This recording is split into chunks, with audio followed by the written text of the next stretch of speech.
في الفصل الأول من كتاب الأب الغني والأب الفقير بعنوان الآباء الأغنياء لا يعملون من أجل المال، روبرت كيوساكي بياخدنا لسنوات طفولته لما كان عنده 9 سنين، وواجه لأول مرة التناقض بين تفكير أبوه الفقير اللي هو أبوه الحقيقي وأبوه الغني اللي هو أبو صاحبه مايك. لما روبرت وصاحبه مايك سألوا الأب الفقير إزاي يبقوا أغنياء، رده كان ذاكروا كويس وجيبوا درجات عالية.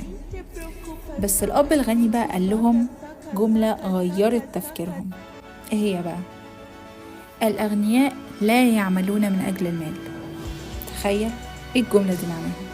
الأب الغني فسر لهم إن أغلب الناس بتشتغل عشان تاخد مرتب، والمرتب ده بيتبخر في دفع الفواتير والالتزامات، فيدخلوا في سباق الفقران.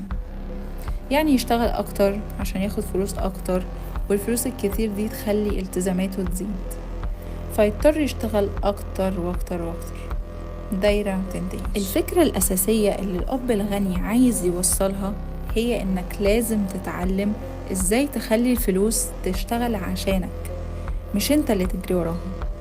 ده معناه إنك تمتلك أصول بتجيب لك فلوس بدل ما تمتلك التزامات. You were looking for a way to change your life. You could not do this on your own. All the ways you wish you could be, that's me. بيضرب مثل مهم. كتير من الناس فاكرين إن بيتهم اللي بيسكنوا فيه هو الأصل، لكن الأب الغني قال لهم بيتكم اللي بتدفعوا أقساطه وفواتيره وتصليحاته هو التزام بيسحب من جيبكم. أما بقى البيت اللي بتتاجروا فيه وبيجيب لكم إيجار، ده هو الأصل اللي بيدخلك فلوس. الأب الغني علمهم إنهم مش لازم يكونوا أغنياء علشان يتعلموا عن الفلوس، بالعكس هما لازم يتعلموا عن الفلوس عشان يبقوا أغنياء.